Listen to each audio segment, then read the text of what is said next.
social media. Okay. Yeah. I'll wait for my verbal cue.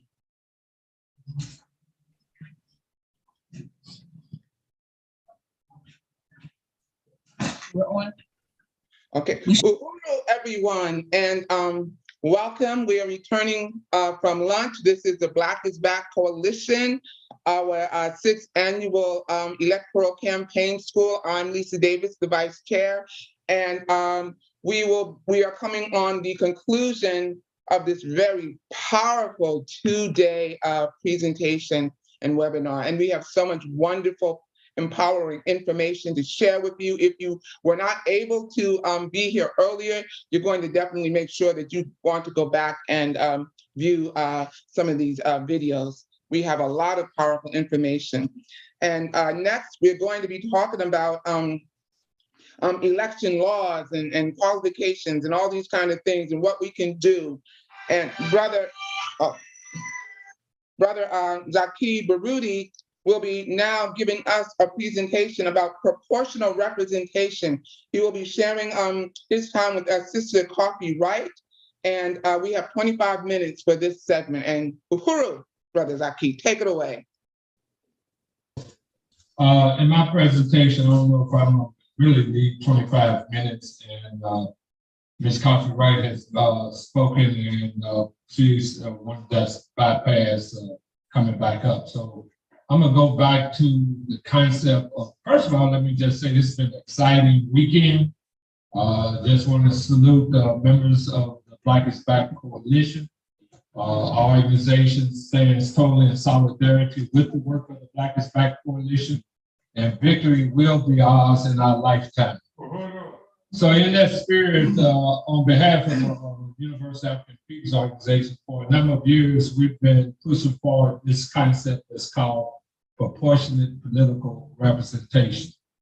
I want to give, as I had done earlier, again, a background information as to how we arrived at this concept called proportionate political representation.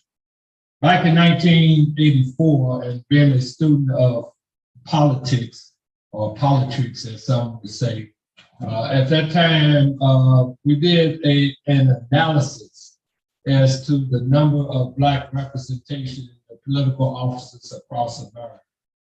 And we found a very disturbing number at that point in time in comparison to our population numbers. We found that Black people in the House of Congress was very, very underrepresented, and not only in the House of Congress, but in many municipal locations across America. What we found at the highest levels of government at the time in 1984, that although Black people's population, according to their census, was 13, that we were 13% of the population, we found out that across America, in terms of governors, state governors, none were Black. We also found out that in terms of the United States Senate, which is composed of 2 senators per state, it was 0. As well as in the United States House of Representatives, we had less than 4 or 5% in 1984. So to that end, the organization that I represented at that time, which was actually called the Caucus for Community Progress, being disturbed at that number, we said that, and we made manifest, we put together what we call Missouri's first statewide Black People's Political Convention. Out of that convention, we had 3 objectives. One was to educate Black people who were to be in attendance to our conference about state politics. The second was to draw up a platform of concerns impacting Blacks across the state of Missouri. And the third was to encourage Black people to run statewide. Our original concept, because in the state of Missouri, you had, at that time in 84, you had 5 statewide positions up for election: governor, lieutenant governor, secretary of state, state treasurer, state auditor. It was our original intent to have at least 5 folks running on the Black power slate for governor, lieutenant governor, secretary of state, state treasurer, state auditor. We brought everybody together for a couple of day weekend as relates to the convention.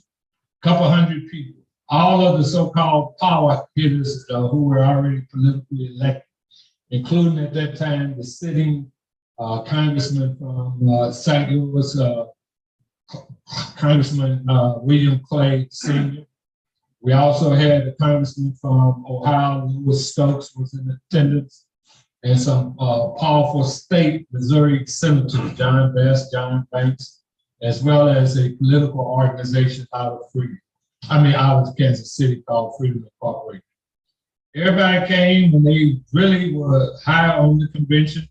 We went through the process of educating people about state politics. We ended up drawing up a platform of concerns and issues facing Black people in the state of Missouri. And we put out the call for Black people to run for those statewide positions. All of the, I'm gonna call them Negro politicians of that time, they had saluted the convention, but they didn't want nobody to, they were not willing to run statewide, bottom line. And to carry out, I always believe that you gotta practice what you preach. So that's how I ended up running for governor. One morning I was waking up, I'm gonna say I'm gonna be a candidate for governor. It was out of that concept, and because of the fear of the Black folks at that time running, that's why I chose to run. And it was a great experience. Let me just say that first and foremost for anybody out there who want to consider running for public office, because it gave me an opportunity to meet many great people throughout the state of Missouri, as well as gave me an opportunity to articulate the hurt and the pain of our people and being proactive as to some of the solutions facing our people. In that first race, I was the only Black in the candidacy in a Democratic primary, and I chose that because in many states, including the state of Missouri, you have to, if you be an independent candidate, you got to get thousands upon thousands of signatures just to be on the ballot. And we didn't have the forces to make that happen. So I chose the Democratic Party, not saying no loyalty to the Democratic Party, but because of the accessibility to be on the ballot. To that end, it was a 4-month campaign. Of those 7 candidates, I came in 4th. But more importantly than that, coming in 7th, because in the Democratic primary at the time that I ran, we had so-called 3 prominent white political leaders with plenty of dollars. At that time, you had the sitting lieutenant governor, person named Ken Rothman, running in the primary. You had the state treasurer named Mayor Carnahan, who eventually became a U.S. senator from the state of Missouri, and I believe governor, as well as you had the president pro tem of the Missouri Senate. I came in 4th, but more importantly than that, it was a tight race for the general election. And Ken Rothman was seeking our support. But I said, in order for us to support you, you got to publicly endorse what we call the Black agenda at that time. And I can say proudly that he did, although he eventually lost in the general election to John Ashcroft, who many of you may know, who became the Attorney General for one of the presidents. It was only a 4-month campaign. And I said, in that process, and it was controversial, a lot of controversy because I was raising a lot of issues. I decided to run a second time because I felt I could do better with a more preparation. So I entered the race about a year before the primary in 1988. And out of that particular race, and by the way, going back to the campaign, all of the Black Negro politicians that attended our conference, we didn't get no support from any of them, even though they came and were saying right on to what we were doing at that time. Not one. And, but we still did well. Ran the second time, shocked a lot of political pundits because I ended up generating over 87,000 votes. And that's by going into the community, speaking truth to power. And not only in the Black community, I also went into the rural areas. And I'll never forget one occasion. I had my campaign staff with me, mostly just brothers. And I spoke at a rural rally because they would invite candidates to come out. And in this rural area, I was speaking truth to power, speaking about the rural farmers getting their farms taken by multinational corporations, as well as tying in our oppression to how they're similarly oppressed. And this white farmer came up to me asking where we're going to be staying for that night. And we grassroots, not having no money. And he invited us to his home farm. And the next morning, he showed us how to milk cows and all kind of thing. But the point, though, he supported the candidacy all throughout the campaign. And I say that to say that if you're true to your mission, people of any race will hear you. And if you're true, they will also be supportive of you. But we got to first and foremost speak truth to power as it relates to our issues. To that end, seeing and fast forwarding to today, I mentioned that in 1984, there was no black government. In 2022, shame, shame, shame, we still have not one black governor, although we are 14, 15% of the population. When I first ran, there was 100 United States senators, as I mentioned, not one was black. We made some movement. Today, there's only 3, when we should have, if we had proportionate political representation, at least 14, 15. So, and one other point, during my candidacy, because I had no problem in breaking, in fact, there was news coverage about my involvement with Libya, because we were traveling back and forth, and I'm proud to say I stood with Muammar Gaddafi, and that was reported in some of the news agencies here. And it was ironic, if I'm just reflecting on my history of political involvement. They tried to tie the #1 white candidate, who was Ken Rothman, my first time running with me. They couldn't understand because he was a Jewish person. And then I was embraced by Minister Farrakhan, and as well as going to Libya, they couldn't figure why he would be as kind of close to our campaign by seeking our support, as well as I had to give them credit when they were trying to keep me from being on the televised debate. He took a position that if I went on the debate, he wasn't going to be part of it.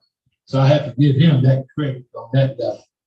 So moving forward, after my candidacy, I felt that we should, as race, always have somebody challenging for that position. I could probably say that a number of grassroots people have stepped out there to be a candidate.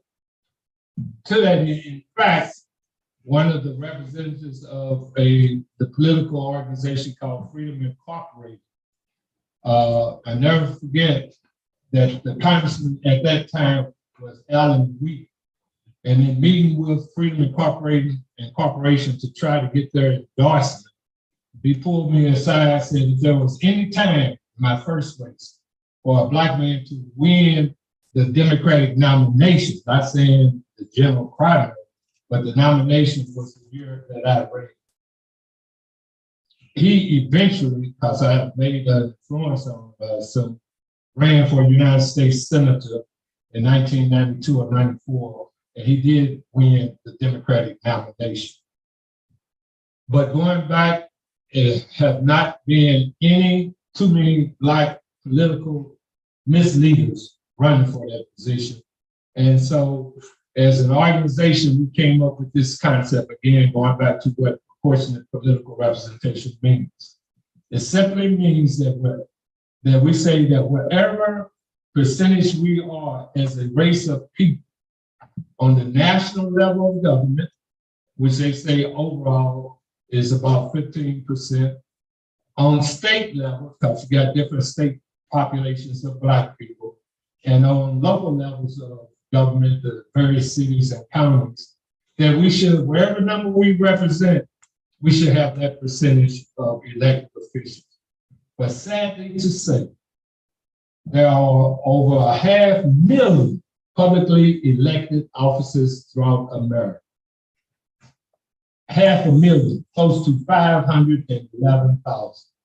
Sadly to say, And I say sadly to say because most of us, I would say 99 or 95% pay taxes, that we do not have the kind of represent, we're less than 4% overall of these elected officials. Why is proportionate political representation important? And I'm not just focusing on these statewide elections. I'm going to use two concrete examples in the city of St. Louis and the surrounding municipal areas. Many of you know about the Ferguson Uprising. At the time of Mike Brown's murder, which, by the way, where he was murdered at one point, I lived in that housing complex. And I was raising hell in that complex, and they wouldn't renew my lease, and I had to move from there. That was in the early 70s. But as I moved out, I still perceived, and at that time also I had asked the sister to run for a city council because it was all white at that time. She did great, but she didn't win. As I moved out, I kind of thought that Ferguson was still kind of majority white, even though I know it was an influx of black people. But at the uprising, because I'm into statistics, I found out that at the time of his murder, Ferguson was 68% black. Yet you had a city council of 7 members, the mayor and 6 city council members, and only 1 was black. And as a direct consequence of that abnormal reality, where 68% of the residents are paying taxes, paying police officers, fire department members, city hall workers, and a clear example of how we are paying for our own oppression was when we found out the statistics as relates to the police department. Ferguson at that time had a police force of 53 members and only 3 was black. So in essence, black people of Ferguson were paying taxes that allow people from outside of Ferguson, some Hoosiers, some racist KKK, to be police officers, and they had a policy of targeting black motorists for more money, and that was a direct consequence of us not having proportionate political representation. In fact, at that time, if we were 68% of the population, then the majority of the city council should have been looking like us, and ideally, conscious black men and women.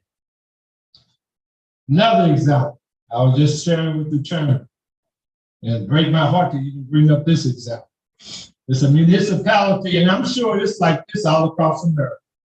There's a municipality that's called Norman, Missouri. I was called by some black older people to come and kind of help them because in that city is 80% black with about 5,000 residents.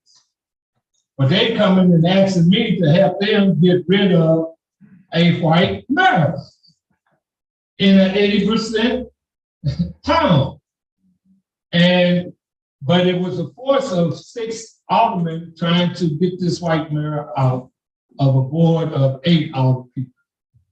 Sadly to say, we just had an election.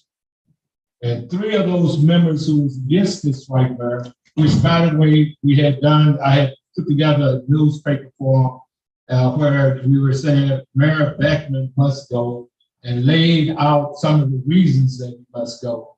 But those same aldermen who stood against him, 3 of them were defeated just most recently, I guess last Tuesday, or the most recent election, by white people. 2 whites and the Asian, shall I say. Shame, shame, shame. Shame, shame, shame. Another example in St. Louis. Our organization, and I'll never forget this, again, why I'm so on proportionate political representation. On the heels of the Million Man March, and there's been different points in my life where I thought we were going to have the revolution right around the corner. But later that year, a young black youth was shot in the head in the buttocks by a white racist police officer named, his name, I can't remember his name right now, but Eddie Sanchez. And we were trying to get him indicted. At that time, we had the white circuit attorney, D. George Hayes. We were protesting, and I got a sign, never forget that, in front of her office, terminate racism, terminate D. George Hayes, because she would not indict. If I terminate, as everybody knows, a strong word, means get rid of. I had an army, Brother Chairman, we went up there and say, B, you gotta get up out of here, okay? When it so happened, there was an election, and I personally asked this young black attorney, because you have to be an attorney, and Donnell Smith to run against. He ran an excellent race, speaking truth to power on issues impacting us. Sad to say that the misleadership in the St. Louis area went with the white girls, most of them, or $70. Even though we almost could have defeated her.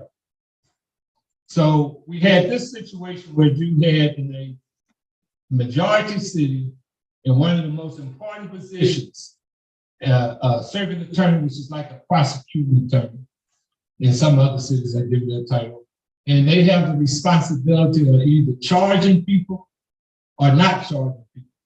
And many times, of course, we know for frivolous charges, they charge us and lock us up. So to that end, after many years of battle, we finally had a sister named Kim Gardner, who has an organization we supported, and she won. But in my earlier presentation, she's under serious attack today. Why is she's under serious attack from these racist white boys and white girls? Is because she is pushing social justice reforms in her office, where she's saying that she's not going to be prosecuting low-level, first-time offenders, have a diversion program. She's one of the first prosecutors that has created what is called an exclusionary list, that she's not taking any evidence from alleged white police officers who committed different crimes or alleged to taking different crimes, as well as one of her first act was to work to charge, at that time, the sitting governor, a white racist named Eric Wright, who they were grooming to be a candidate for president of the United States. And his attorneys said to her, we are going to go at you with full force, and they have. And in fact, our organization with five have published a newspaper where we say we're calling out the Veiled Prophet segregations. Veiled Prophet group is a group of powerful white men that propagate white supremacy in institutions. So she is, I would be remiss, they're trying to go after her law license.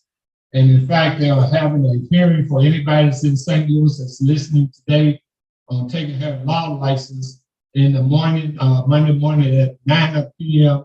in St. Louis County government building, a courthouse that is, at 9 a.m. we start a series of hearings. So to that end, I'm going to wrap up with this. We challenge all progressive Black men and women who are of consciousness that you got to go, if we can't continue, 4 minutes. We cannot continue to just complain about misleadership. If you see misleadership, then you got to step up and challenge for that position. We also got to challenge, there's two types of campaigns that we're advocating.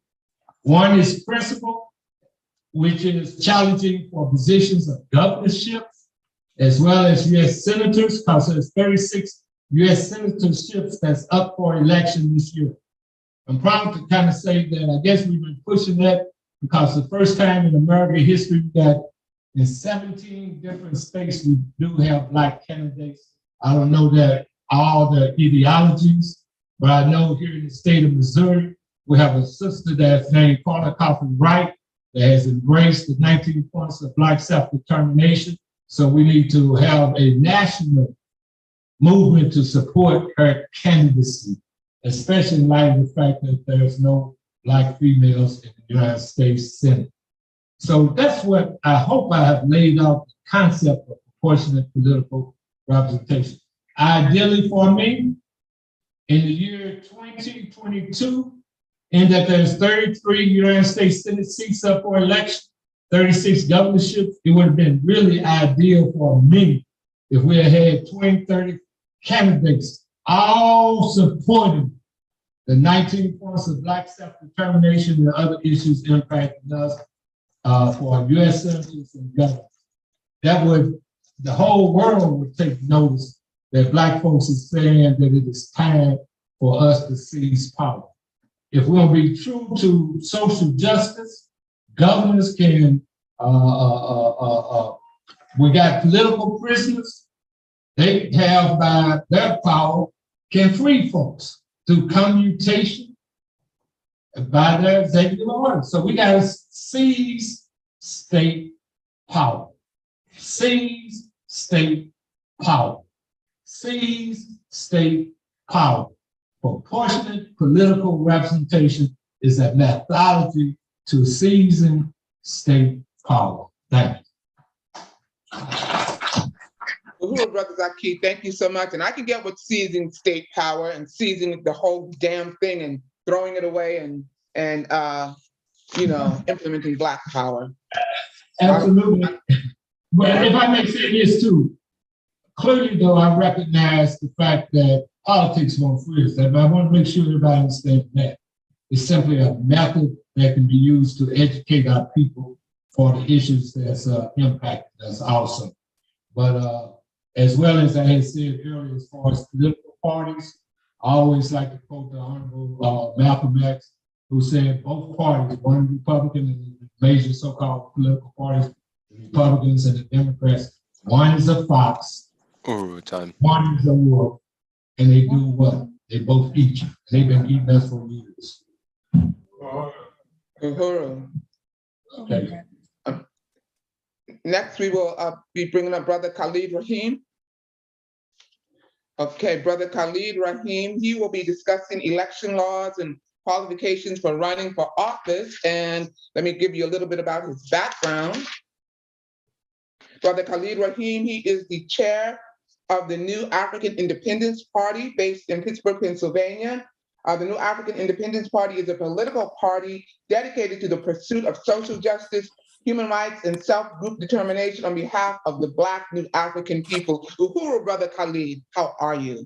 I'm fine, Sister Uhuru. I'm glad I was able to get on board, and I'd just like to share a few words.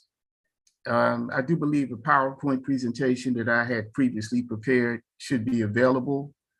If you could throw it up on the screen, greatly appreciate it. Thank you again.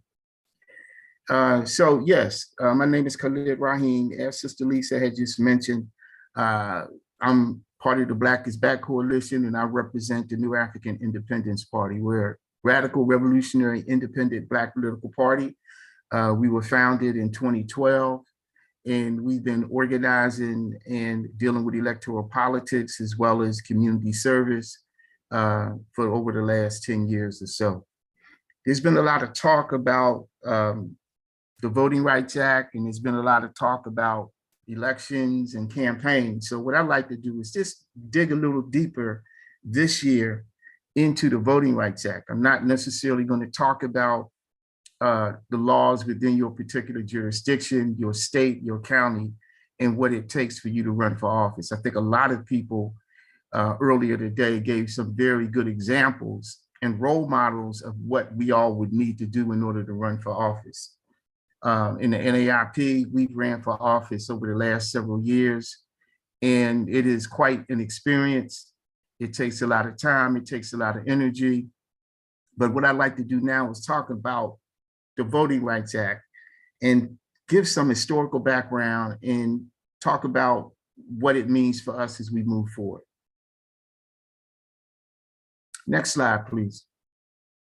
So the contents, we're going to do an overview of the Voting Rights Act of 1965, what it actually says, what it means, and what the process looks like.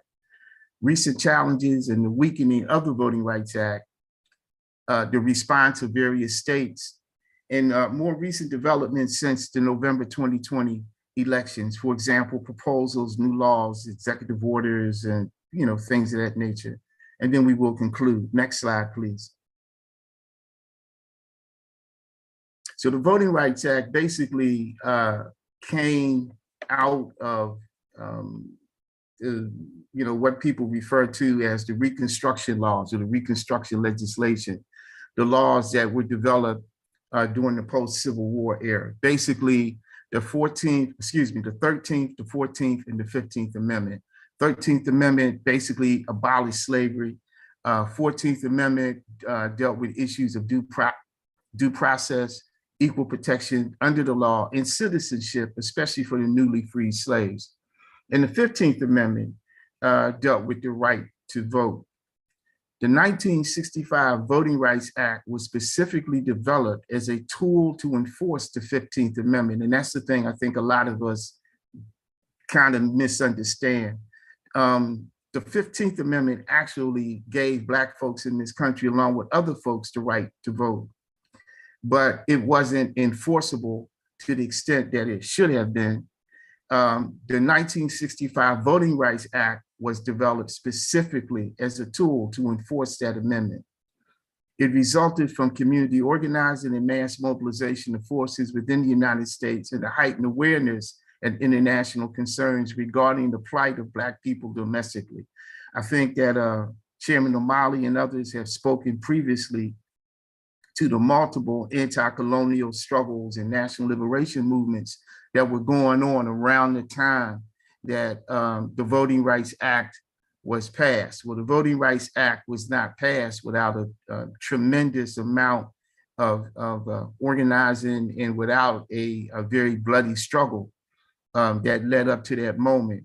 What we call the civil rights movement here within the United States was actually part of a global movement that in many ways was a movement for national liberation, and it was an anti-colonial movement that was being led by formerly colonized folks from all around the world, throughout Africa, throughout Asia, throughout Central and South America as well. Our part was what we called the civil rights movement that later on became what most people refer to as the Black Power movement, and then much later, the Black Liberation movement. So Section 1 of the Voting Rights Act is really the basic fundamental part that is always enforceable. It says the right of citizens of the United States to vote shall not be denied or abridged by the United States or by any state on account of race, color, or previous condition of servitude, i.e. slavery. In Section 2, the Congress shall have the power to enforce this article by appropriate legislation. So Section 1 and 2 is really what gives the Voting Rights Act power. It's really what made it a tool to be used to enforce the 15th Amendment. Next slide, please. Section 4. Now, these two sections, this is the kicker, Section 4 and Section 5. Section 4, to assure that the right of citizens of the United States to vote is not denied or abridged on account of race or color, no citizen shall be denied the right to vote in any federal, state, or local, election because of his failure to comply with any test or device in any state with respect to which determinations have been made under subsection B or in any other political subdivision. Section 4 is really the key to whether or not the Voting Rights Act is going to have any juice, because with this part where it talks about test or device, it's referring to the things that many of us already know about and that many of our parents and grandparents and great-grandparents probably experience as deterrents to them being able to vote. Things like the grandfather clause, which basically was enacted in certain states that said, for example, if your grandfather had not voted in the last election, then you can't vote. Well, if your grandfather was a slave then your grandfather would not have voted, which would have meant automatically that you would not be able to vote. And there were other tests or devices. For example, the requirement that you would have to memorize certain articles of the Declaration of Independence or certain articles of the US Constitution, those kind of things. So Section 4A is really the section that gives the Voting Rights Act its power and authority. And we're going to talk about that a little bit more. Section 5, and I'm not going to read the entire wording of Section 5, but it says whenever a state or political subdivision with respect to which the prohibitions set forth in Section 4A are in effect shall enact or seek to administer any voting qualification or prerequisite to voting or standard or practice or procedure, blah, blah, blah, blah, blah. It basically gives the federal government, i.e. the US Attorney General and the US District Court in DC, the authority to monitor any procedure, any law, or anything else that any particular jurisdiction would hope to enact as a prerequisite or as a condition to people being able to vote. But keep in mind, the implementation of Section 5 is triggered by Section 4A. And we're going to get to that a little later on. Next slide, please. The Voting Rights Act made it unconstitutional to bar and or impede Blacks and other people of color from voting. It made so-called instruments and devices like poll taxes, grandfather clauses, the memorization of certain documents like city charters, US Constitution, US Declaration of Independence as prerequisites to voting illegal. So it made all those type of tests, all those devices, all those instruments illegal. It developed and instituted a formula for identifying those jurisdictions with histories and contemporary patterns of discrimination and bias. The formula generally consists of review and documentation of the instruments and devices, voter registration, and voter participation. So in other words, the test would consist of whether or not your particular state, your county, your city, your school district, for example, use those type of devices as prerequisites to people being able to vote. So if your state or your county required that people memorize the Constitution or certain articles of the Constitution or articles of the Declaration of Independence, then that was illegal. And that would trigger, it would be looked upon as being a qualifying formulae within the overall formula. And if that be the case, then that means that your particular jurisdiction would automatically come under the scrutinization and be subject to the legal monitoring and review of the US District Court for the US Federal Court in Washington, DC, as well as the US Attorney General's office. So when this formula was kicked in and it was put into place, right, it generally consists of, again, instruments, devices, the voter registration, and the voter participation. So part of the formula would look at how many people who were eligible to vote were actually registered to vote in your particular jurisdiction. So if you got a Black population, say of 10,000 people, and out of 10,000 people, 5,000 people are eligible to be registered voters, but only 100 are actually registered to vote, then that would be something that would qualify that formula. If there was relatively low voter turnout and participation, that too would be looked upon as something that would qualify and fit that formula for your jurisdiction to be placed under scrutiny and to be monitored by the federal government. Now, based on this formula, and keep in mind, this is from 1965, based on this formula, the states of Alabama, Alaska, Georgia, Louisiana, Mississippi, South Carolina, and Virginia immediately qualified for oversight and monitoring. It required those jurisdictions to submit any plans to change their voting rules, their regulations, and any type of redistricting or gerrymandering to the courts and or the US Attorney General for approval.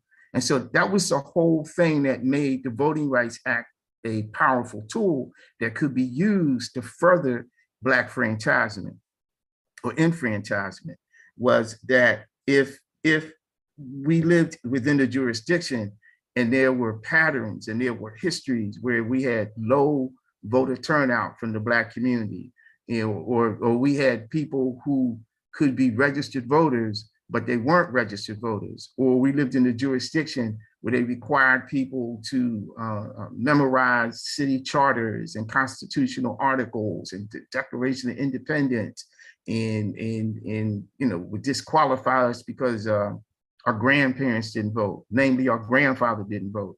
Then that would trigger this particular type of formula, and it would also trigger this particular type of monitoring from the federal government. So this was a very powerful tool, and it did result in tremendous increase in the number of Black registered voters all across the country, but particularly Black registered voters throughout the South. It also resulted in a dramatic increase in the number of Black elected officials throughout the South, as well as throughout the rest of the country. Earlier, after its initial passage, there actually were federal workers who would monitor on site and register people to vote. That was another thing that made the Voting Rights Act such a powerful tool for at least 1 or 2 decades, is that at one point they had workers from the federal government who themselves would do voter registration and who themselves would be on site to monitor those jurisdictions that had histories of voter suppression, or those jurisdictions who, based on the formula that I just described, automatically qualified. There was a substantial increase in the number of registered Black voters and Black elected officials after the passage and implementations of the Voting Rights Act. Next slide, please. Now, the more recent challenges in the weakening of the Voting Rights Act. The Voting Rights Act has been challenged in court since its very signing into law. So it wasn't as if what we hear about nowadays is something that's kind of new, with different states and different jurisdictions challenging the Voting Rights Act. This has been going on since 1965, literally. I mean, as soon as this law was passed, there were multiple states throughout the South and multiple jurisdictions all throughout the country that were challenging the Voting Rights Act and challenging whether or not it was constitutional. Certain articles within the Voting Rights Act have been expanded, modified, for example, to address people whose primary language is other than English. And so there were some changes and modifications. There were expansion to the Voting Rights Act. For example, people who would otherwise be eligible to vote, but whose primary language was not necessarily English. I can't remember the exact language within the law, but people who had attended schools where they spoke a language other than English, and they had attended these schools up into the 5th or 6th grade, and now they were living in a jurisdiction where the primary language was English. Those people still had a right to be registered voters, and they still had a right to vote. They could not be precluded from registering, and they could not be blocked from voting as well. And so, all of these changes that impacted not just Black folk, these changes impacted Spanish-speaking communities, impacted Black people, brown people, people coming from various, ethnic and immigrant communities. It impacted all of us in terms of being able to vote, being able to register to vote. And this is one of the things that made it very powerful. It was a very powerful tool to be used by either political party, but it was a very powerful tool to be used, especially by the Democratic Party, and most importantly, by the more progressive wings within the Democratic Party, to push back against some of the reactionary political tendencies that came from the Republican Party, and at times even from amongst their own fellow Democrats. So certain articles within the Voting Rights Act require periodic reauthorization. For example, Article 4, right, definitely in Article 5. So the most recent challenge that resulted in the Voting Rights Act being gutted was the US Supreme Court decision in Shelby County versus Holden. Holden being Eric Holden, at that time, the US Attorney General during Barack Obama's administration. Keeping in mind what I mentioned before, that formula, that test, And if your jurisdiction qualifies, and what that means is that your jurisdiction, which could be your city, it could be your school district, it could be your county, and in many cases, it could be your state.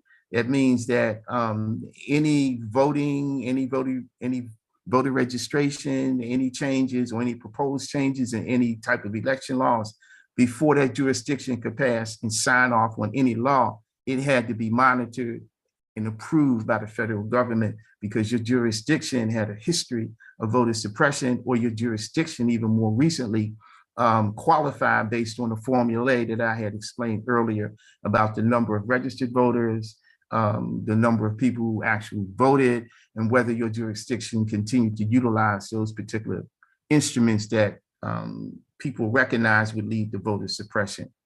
So based upon all that, you had this landmark US Supreme Court decision, Shelby County versus Holden, which ruled that the coverage formula, what I just described in Section 4 of the Voting Rights Act, it ruled it to be unconstitutional.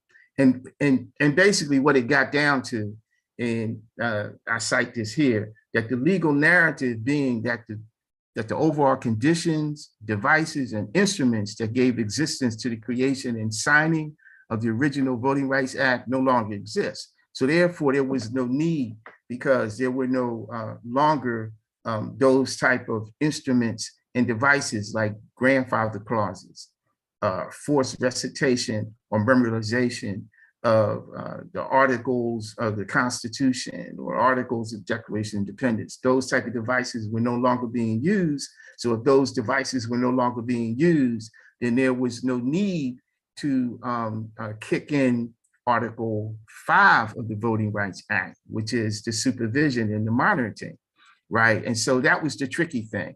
So 5 was never struck down. Article 5 was never struck down. What was struck down and ruled as unconstitutional is 4A. And when 4A was ruled as unconstitutional, that meant that Article 5 lost all of its power. It had no more punch, because it basically was rendered useless, right? So I'm just going to repeat this. The legal narrative being that the conditions, devices, and instruments that gave existence to the creation and signing of the original Voting Rights Act no longer exist, i.e. voter disfranchisement, poll taxes, discrimination, and suppression based on color and or race. So I do believe that Shelby County is in North Carolina. Someone can correct me if I'm wrong. So basically what Shelby County, along with other jurisdictions, argued is that yes, at one point, the Voting Rights Act may have had some validity, but if you look throughout the South, we have a proliferation of Black elected public officials. We don't use the poll tax anymore. We don't force people to recite parts of the Constitution or the Declaration of Independence or memorize the local city charter as a prerequisite to them being able to register to vote. We don't do those kind of things anymore. So therefore, there is no more voter suppression, and therefore 4A of the Voting Rights Act is unconstitutional. So the majority conservative US Supreme Court ruled as such that 4A was indeed a violation of the US Constitution. Once they ruled it as unconstitutional, then it basically nullified the entire Voting Rights Act. So, oh, thank you. Someone just corrected me. Shelby County is in Alabama. Thank you, Sister Thea. Next slide, please. So what has been the response from states and other jurisdictions since the US Supreme Court decision, Shelby County versus Holden? Well, it has resulted in massive purges of voters from lists of registered voters. It has also resulted in gerrymandered redistricting. And you know, like there's 3 types of gerrymandering, okay? There's like the racially motivated gerrymandering that many of us are quite familiar with, you know, prompted by white supremacy, prompted by racist notions that they have to maintain and control everything politically. And then there's what they call like affirmative gerrymandering that was really instituted as a result of the Voting Rights Act to make sure that certain predominantly Black districts would be protected, or to make sure that certain Black districts would be created so Black people would have political representation.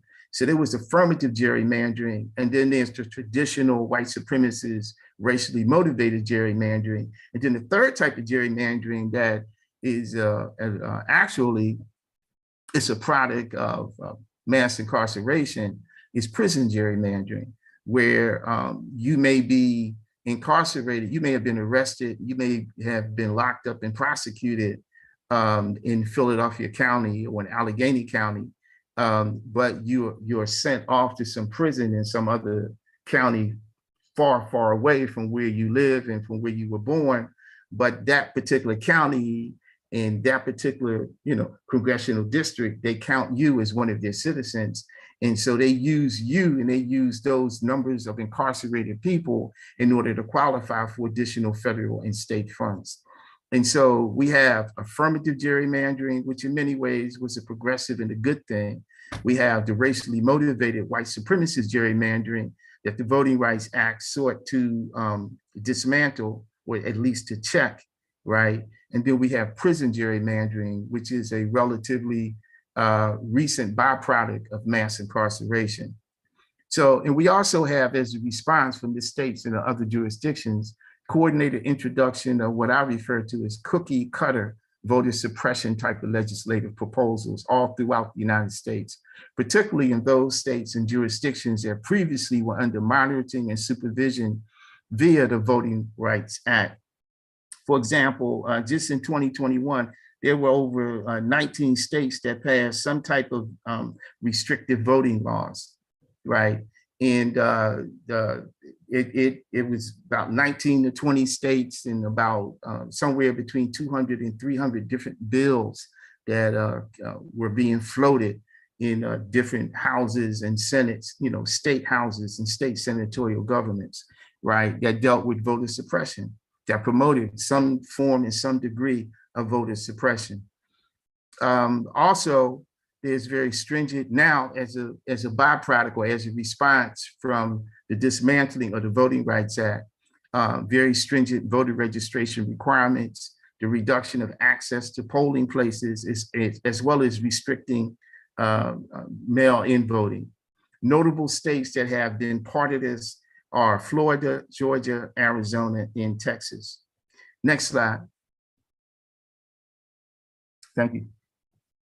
And so I mentioned Florida. I'm gonna focus on some of the recent developments since November of 2020. So these are some of the recent developments since the November 2020 election. And again, I'm gonna focus on Florida because Florida, Texas, Georgia, Pennsylvania, these have been some of the leading reactionary states in terms of their either the state legislative body and the governor. In Pennsylvania, we've been fortunate because we have a governor who's basically struck down or vetoed certain types of voter suppressive legislation that has been put forward. But in other states, you have the governor who is the chief executive officer for the state. He signed off. Sometimes he's put the bug into the ear of the state legislators themselves. And so they got busy and went to work. One of the things that the Republican Party has developed over the last 15 to 20 years or so is they've really developed what I refer to as cookie cutter legislative process, where they have their meetings, they have their discussions, and once one or two states propose a certain type of legislation and it gets through, then the other states just take that like a cookie cutter and they just use it. I mean, if you were to examine some of the language from one state to another, it's almost the same type of language, except, the name of this state is Florida, the name of this state is Texas, but it's the same type of language. For the Democratic Party and for us as the radical revolutionary folks who deal with electoral politics, especially us, I can't say so much the Democrats, but especially us, we are far, far behind. We are far behind in terms of how to deal with electoral politics from a strategic angle to advance some type of Black liberation agenda. We are far, far behind. in terms of, understanding how to deal with the language and understanding how to organize politically when it comes to electoral politics. And so we have a lot to learn, and we need to humble ourselves and admit we have a lot to learn, but then we need to get on the case and learn it and make it happen. So again, I'm going to be using Florida as an example. On May the 6th of 2021, Ron DeSantis, who's a Republican, he signed this Senate Bill 90, making a series of changes to Florida's election laws, which included vote by mail, drop boxes, registration delivery, as well as solicitation. And that was real petty. This whole solicitation thing actually made national news because it pointed out that you couldn't even, like if people were in line and they're standing outside the polling place and they're waiting to get in, and it's a hot day, it was a cold day, it was a rainy day, you can't even offer people snacks or water or blanket or a umbrella. You can't give them anything, right? And so this particular thing was signed into law by Governor Ron DeSantis. However, just a couple of weeks ago, it was actually struck down, right? On March the 31st of this year, it was struck down in the U.S. District Court for the Northern District of Florida. They struck down 3 state election laws, the one regulating the availability and supervision of ballot drop boxes, the one imposing delivery requirements on third-party voter registration groups, and the one barring certain activities at or near polling places and drop boxes, like giving people food, refreshments, and water. Okay, so the reason I wanted to highlight Florida is because I believe that this case is going to be the case that's going to go in front of the U.S. Supreme Court to test whether or not Section 4A is going to be applied, or whether it can still be applied. It's already been struck down by the U.S. Supreme Court, but I think this particular situation here is going to become the test case to see if indeed it can be reinstituted, or if indeed this particular set of circumstances with Florida qualifies for the enactment of Article 5, which would mean that there would be some supervision, there would be some monitoring. And so what that would mean is that the old formula or the old criteria that specifies certain types of activities need not apply. That today in the 21st century, when you do things like you regulate the availability and supervision of ballot drop boxes, you prohibit people from giving people water and refreshments as they're standing in line to vote. That is the new device. That is the new type of instrument that needs to be used as one of the qualifying formulae that would kick in federal supervision, which means that the Voting Rights Act would be empowered and could be used as a valuable tool. I do believe that's it. Next slide. That should have been it. No, not quite. Okay, so in conclusion, we must be thorough, diligent, and disciplined when doing electoral work. We need to educate ourselves, and we need to educate our people. We need to educate the community. And I have some resources here. I have some references here that I think we all could take advantage of. Within the New African Independence Party, we have a page called We Vote, and I don't know if I can pull that up here. Perhaps I can. We've got about 2 minutes, Comrade. Unfortunately, if I interact with the link, it will move things over. I would just like to say, Brother Khalid, I think you should go on and finish because you're at the conclusion now anyway.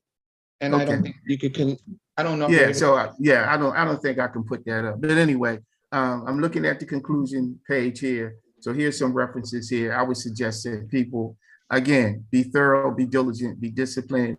There are a lot of things that we don't know that we need to study and get to know about how to be more effective around dealing with electoral political struggle, not just in the big cities, but in the smaller boroughs and the smaller municipalities as well.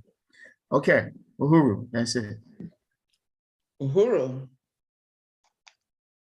Again, I must just congratulate everyone. I mean, I'm so proud to be with the Black is Back Coalition, and certainly proud to be a part of this school and everything. And whereas I have always thoroughly enjoyed attending, but this time it seems like even more powerful. And we just have some great resources, and we're going to do everything that we can to make what we can make available on the website. Hopefully, some of the PowerPoint presentations that people have presented can also be available as well. We now are at a time for Q&A. We can do about 10 minutes of Q&A. I just want to say that I did hear from Reverend Pinckney. I know that he had some things that had come up a little unexpectedly today, and there was a little bit of a miscommunication. So unfortunately, he will not be able to deliver his presentation, but I would like to propose that perhaps we can just do something at another time, maybe half an hour interview or something with Reverend Pinckney. His story is so powerful. And of course, we want to tell people how we can also recall these politicians, and we want to let them know that we are telling people how they can be recalled. So anyway, we can have a Q&A. We can have a Q&A, Brother Zaki. Are you ready as well? And we can just ask questions about what was presented or any other questions people might have. And again, if you're in the Zoom room with us, please put your questions in the Q&A section.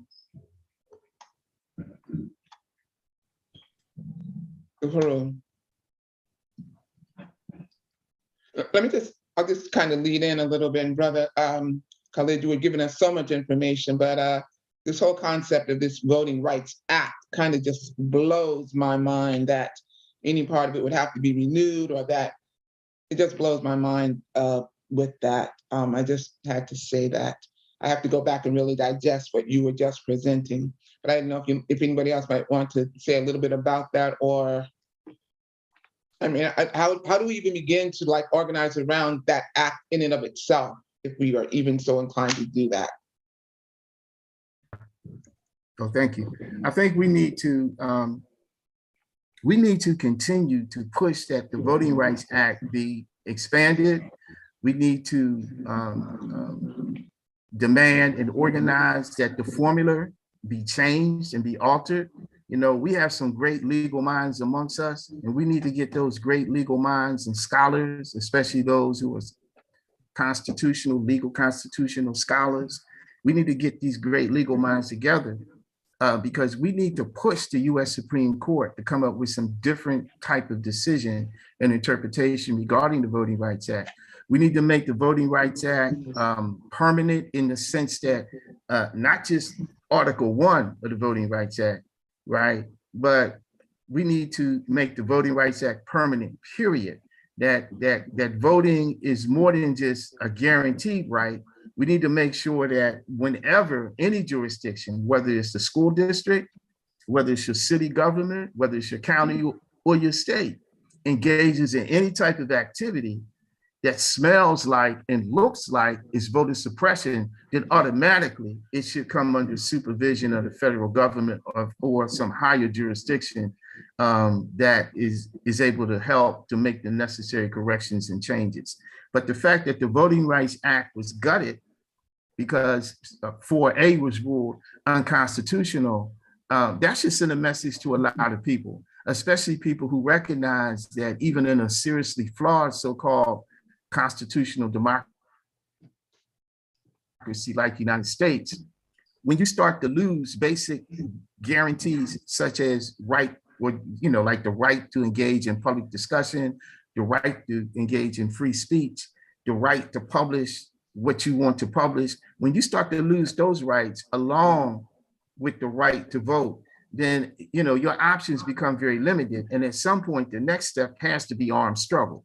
Because in order for you to protect your fundamental basic human rights, the message that's being sent to you is that you need to start to arm up, right? Because your civil rights are being taken away, right? Your right to vote, your right to speak freely, your right to publish freely. When those rights are being cut back and those rights are being taken away, then it's a signal that you're going to be moving towards another type of confrontation, right?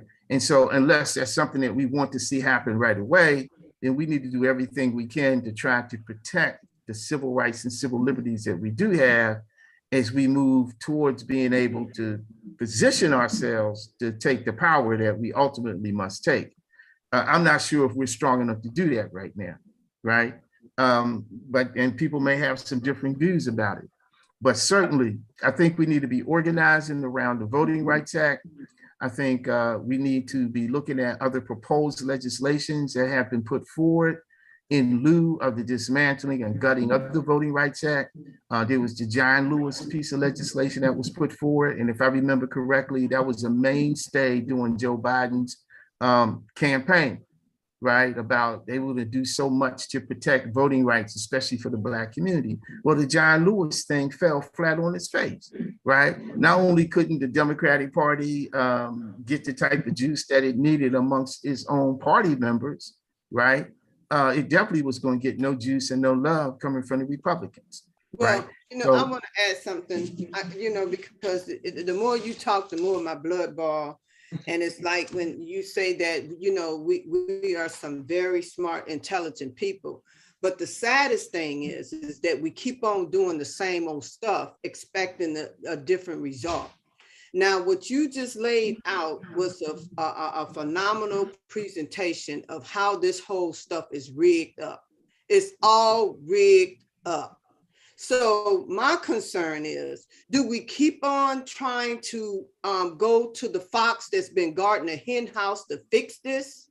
Because, we're brilliant enough and the technology is so advanced in this country now that we see them doing it. They're voting, America, that one show where you can come, you can vote electronically. You don't have to go, here in Louisiana, we know for a fact that we cannot trust our clerk of courts.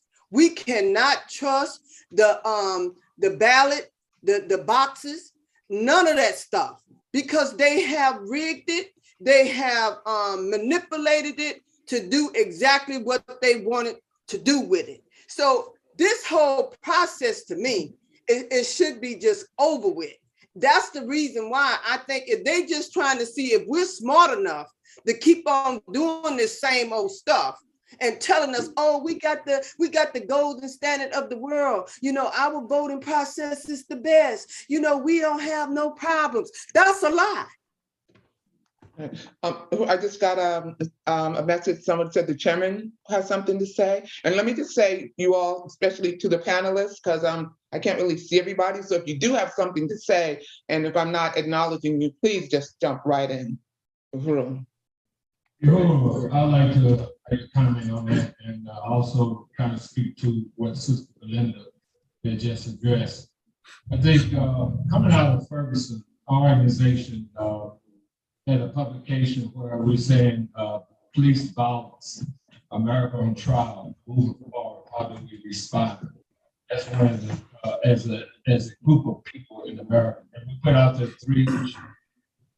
three ways to respond in our humble opinion. One was reform, which is what we actually doing as far as calling for the more elected Black officials and etc. calling for community control the police, etc. The second is the option as the Honorable Marcus Messiah Barber had projected as far as separation as race from people, ideally to Africa, or even as the Honorable Elijah Muhammad was saying, to the southern states. The third option is, as in the sense what Brother Cotton just projected, in terms of not just arms, but actually having a revolution. I mean, because we are in some real serious times. So for me, when I looked at what they've done to Libya, a separate country, the most logical in the end, after pushing for more elected officials, is really the best outcome for humanity is revolution on the real side. True revolution, overthrowing the modes of production of this capitalistic system, because nowhere we at, no matter where we may be, I like to call them devils. I know some people call them evil force that is nonstop, 24/7 in terms of the oppression of us as people. But then the whole process of even getting there to revolution is a whole nother dynamic in of itself. But that's where I'm at, is we have to be fighting on multiple levels. And finally, in terms of the separation, and as relates to the laws, the voting laws, again, the call, if we're gonna stay within this country and try to have some basic empowerment, another thought, we need to seize state power again. And a theory I believe that may need to be looked at is that, at one point in our history, there was a mass migration out of the South. If we had a mass migration back to the South, then because of the numbers, Black people normally vote for Black people normally when we become majorities, is then that we can control the state houses that way. But that'd be part of what I say, reform/separation. But anyway, I just wanted to throw those thoughts out as far as the response. I think the chairman got something to say too. First of all, I think this is a very important discussion that we have. I wanted to express appreciation for the president that Comment colleague just provided us with. It was an extraordinarily efficient, concise, articulate presentation, and I was. Hold on a moment. I just want to say, could you speak more directly into the mic? It seems like we're, a little bit more directly. Thank you. I was especially glad to hear the last part of his presentation. I want to say that I think the error that we can make, especially because Comment College recognized also that what we talked about in terms of civil rights movement was part of the whole global development of colonizing oppressed peoples around the world, particularly in the 1960s. And there was something very interesting that happened during that period that I think we should recognize. And that is, it was not just in the United States that in 1960s where you saw the Voting Rights Act passed, but throughout Africa and the rest of the world, what prompted things like voting rights was revolution. And it was Mau, Kenya, in the 1950s that led to, which was a British colony, Kenya was, that led to developments where the British moved toward providing elections for so-called independence, neo-colonialism. That happened in Ghana, right after, as a consequence of direct relationship to what happened in Kenya with Mau, Uhuru.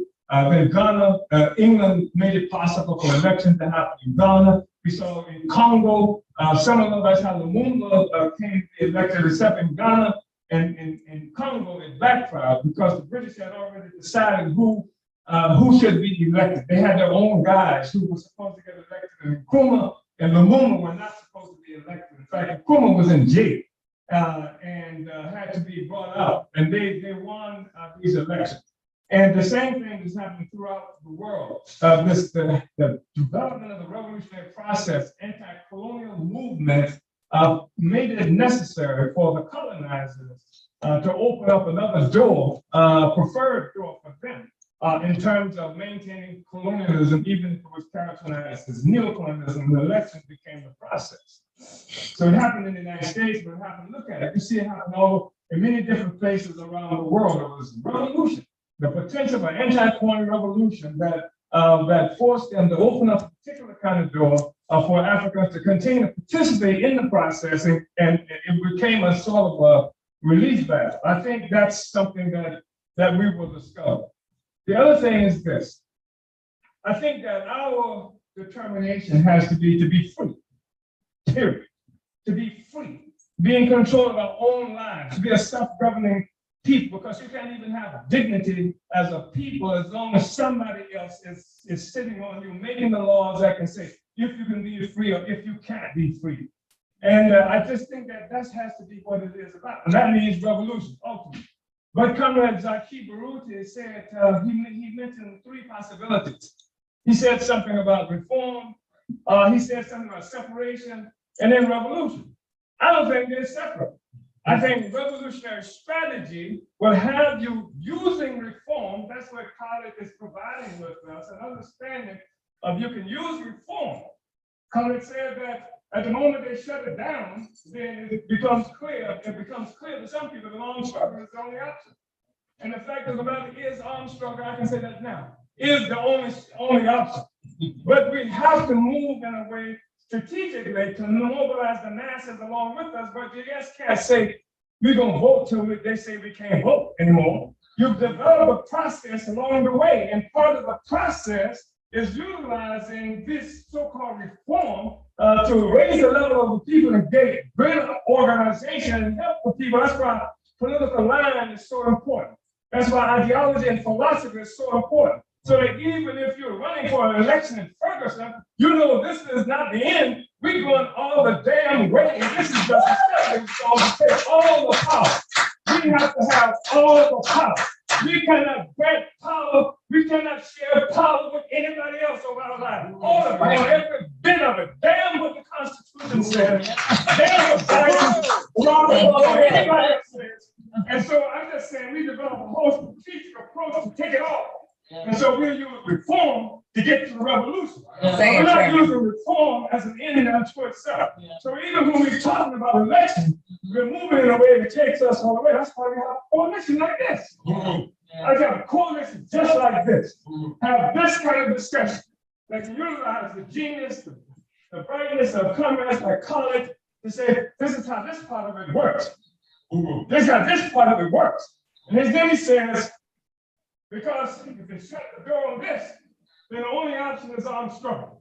But I know the only option is armed struggle, so I'm getting ready for that. But I'm doing what college said right now because I know what they will do. I know they will never succeed.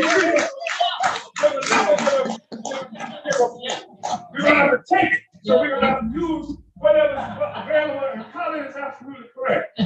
That we have to use all the democratic space that's available to us. We don't concede the democratic space to them. We don't go underground voluntarily. So we take all the democratic space to take us where we need. That's how I receive it anyway.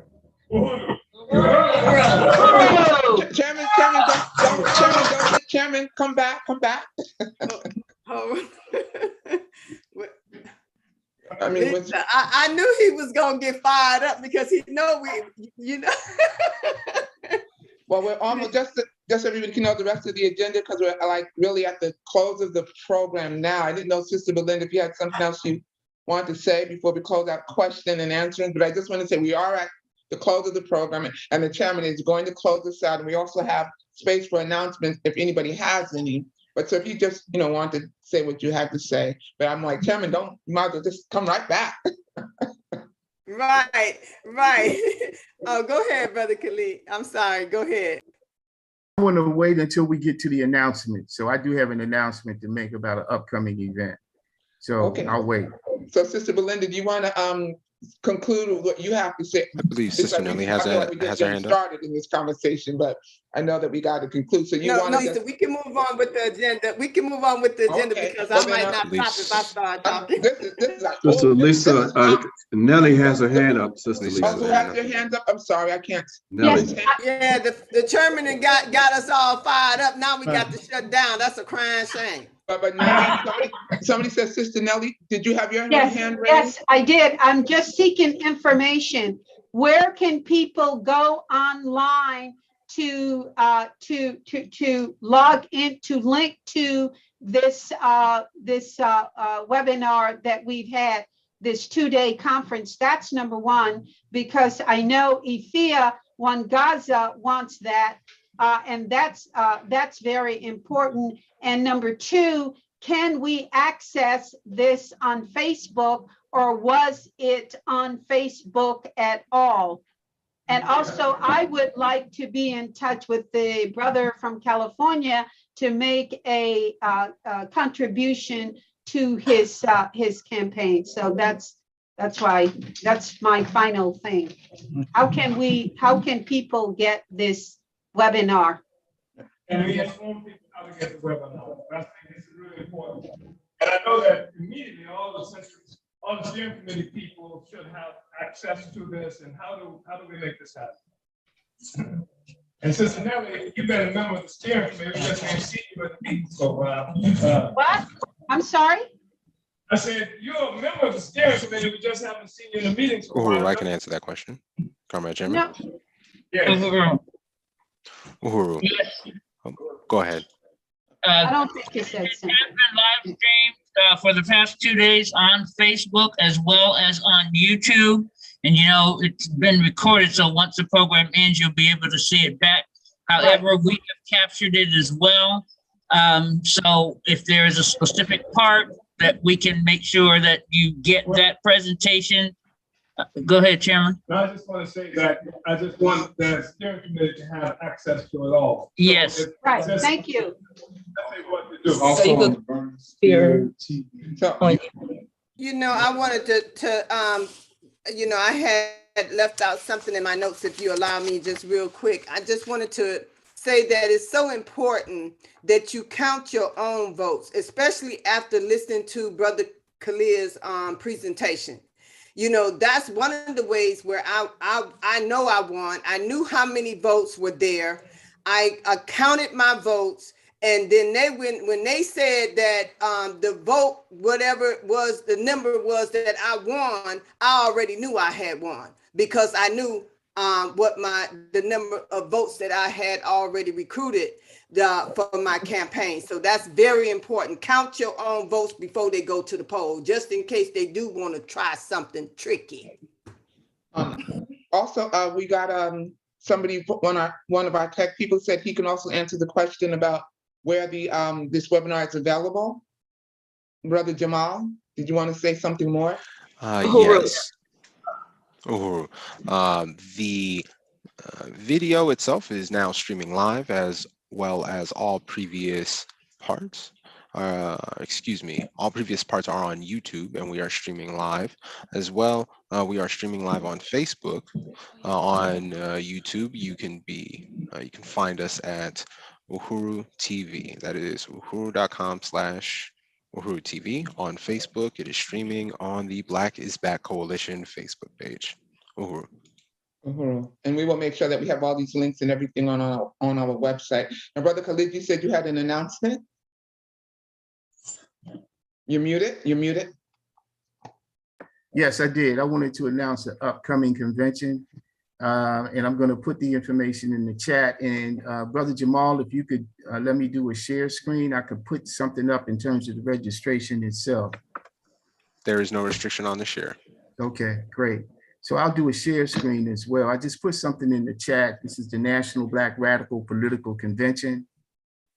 And let's see, here we go. I hope everyone can see the share screen. Yes, we can. Right. So this is scheduled in about 2 months, scheduled from June the 10th throughout June the 12th. It'll be held in the Pittsburgh area, Braddock, Pennsylvania, at the NAIP building or office building, which is commonly known as the BETC building. And again, National Black Political Convention will introduce proposals, facilitate discussion, and make resolutions that advance the movement for Black liberation. Our primary focus will center on those delegations, individuals, and organizations that embrace and incorporate the core principles while implementing their political strategies, particularly those related to electoral politics. And Chairman O'Malley, representing the African People's Socialist Party, along with myself and others, we are part of the National Organizing Committee. So you can see myself, Chairman O'Malley, Brother Zaki, Brother Charles Barron, and some other folks part of the National Organizing Committee. And we've been working and organizing on this since November of last year. So this is scheduled again, June the 10th throughout June the 12th in the Pittsburgh area. And this is a listing of some of the people from the National Steering Committee. And we look forward to people joining, signing in, registering. You know, we want to encourage people to be part of a state delegation And I'm not going to get into all the details, but feel free, contact us and we can get into the details. Whatever state that you happen to live in, if you want to get involved, let's talk about it. You can be one of a number of delegates to represent your particular state as we move forward. Thank you so much. And I'll make sure that I get that information so I can start spreading it around in the New Jersey area as well. Great. I have an announcement. Does anybody else have any announcements to make? Can I end this screen share right now, Brother Jamal?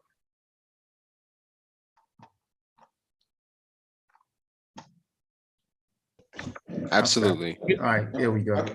Well, I want to make an announcement on behalf of the African National Women's Organization. There will be the Black Mothers March on May 8th from 11 to 3 p.m. This is going to be in Washington, D.C. They're deepening the resistance to the terror of child protective services, which we know has never protected us. And they're calling for the Black community control of child protection. And yeah, this is going to be happening in Washington, D.C. Black Mothers March on the White House. I will be there May 8th. So I just want to let everybody know about that. And if there are no other announcements, Brother Chairman, do what you do. Wrap it up, get us fired up, take it all the way where it needs to go. Thank you, Comrade Vice Chair Lisa. I would just really like to express my appreciation to the steering committee of the coalition, to you, Comrade Sister Lisa, who shepherded us for the last 2 days through this process, and to the technicians who we don't see. We hear this mellifluous voice, coming from Comrade Jamal, and there are others back there who are working, to make this successful. There are people, who are here in the Father Hall in St. Louis, who are invisible, but who make all of this possible. I want to express appreciation for you. And I want really to just restate the significance of the coalition itself. The coalition was started at a time where the African liberation movement had lost much of its coherence in terms of what it is that we stand for. We had situations where people were fighting like hell in pockets over here, there, etc. We're trying to make things happen. And the coalition gave us an opportunity to come together. This is the most important thing that I've seen happen since the 1960s. The U.S. government succeeded in crushing the revolutionary movement in this country militarily, pushed so many people went into prison that we don't even know everybody who was arrested during the 1960s. And there are people who were killed that we don't even know of during that time frame. So they succeeded in arresting so many of the people, dispersing the members of crucial organizations and things like that, and giving us a coherent process that left us victimized by things like the Democratic Party as the only means with which we could express our political aspirations. And so this coalition brought it all together. I mean, right now, something like 18 different organizations participated, and 18 different organizations having united around a national Black political agenda for self-determination. 18 different political organizations bringing all kinds of tendencies. You've heard these tendencies and seen them just during this particular school as an example. And it's just been an incredible process that we now have an element of coherence that we haven't had before. And I'm extraordinarily excited about the coalition, the kind of work that we're doing up to now. And I'm suggesting that it would be extremely important for everybody who's participated here, everybody who's seen what's going on, everybody who will see this even after it's over, to promote this coalition. And if you are part of an organization, then you should be a part of the coalition. I'm glad to hear that Friends of Congo, for example, seem to have joined the coalition. They do extraordinarily important work right now. There are people in our movement who are from Congo, And so I'm glad to see Friends of Congo have joined on and become another organization. And your organization should be a part of the coalition. The coalition is an organization of organization. It doesn't attempt to be a substitute for anybody's organization, but it does provide with us bodies, connections, contacts, a forum that gives each of the organizations that's a part of it a capacity that we don't have when we're standing by ourselves. We don't have to be alone anymore. And so I just want to express appreciation and all of these incredible people and organizations that constitute a part of this coalition makes us all proud. And it gives us the kind of power and trajectory, again, that we haven't seen since the 1960s. So we named this organization exactly correctly. Because when they killed Fred, killed Malcolm, killed King, kill members of the Black Panther Party, jail us, kill Lumumba, overthrew Nkrumah, kill Sobukwe in South Africa, all the murder and mayhem that they did that was supposed to destroy this revolution. And they give us solutions like Barack was saying about. Even when we talked about the education over the last couple of days and how it fails us, because the educational process is here for the purpose of weeding out any kind of resistance. They take young people who resist, young people who are curious, young people who go against the mold, and then they kick them out, they push them out of school. This is the kind of thing so that the education is only permissible, only allowed for those who are going to be the Obamas, those who they want to be in place to provide what they would characterize as leadership for our people. We have an extraordinary process here. And I'm saying that I'm proud to be a member of this coalition, and I'm calling on everybody to join this coalition. I'm calling on everybody to support this coalition every way you can. And if you haven't contributed to the coalition during the 2 days now, make a donation to the coalition. If you made a donation to the coalition and you find yourself feeling guilty because you know you should have done more, do more now. So I just want to say, go to blackisbackcoalition.org, send your friends there. Let's do everything we can to build this coalition for this revolution. African people must be free. We have to be free, and that's what this coalition is about. So we say that they were wrong when they killed all those people they thought it was over, because you ain't here to say, Black is back. Black is back. Black is back. Black is back. Black is back. Can we get another group Black shot? is back. Black We're is not back. going anywhere. Black is back. Can we get another group shot at all possible? Uhuru!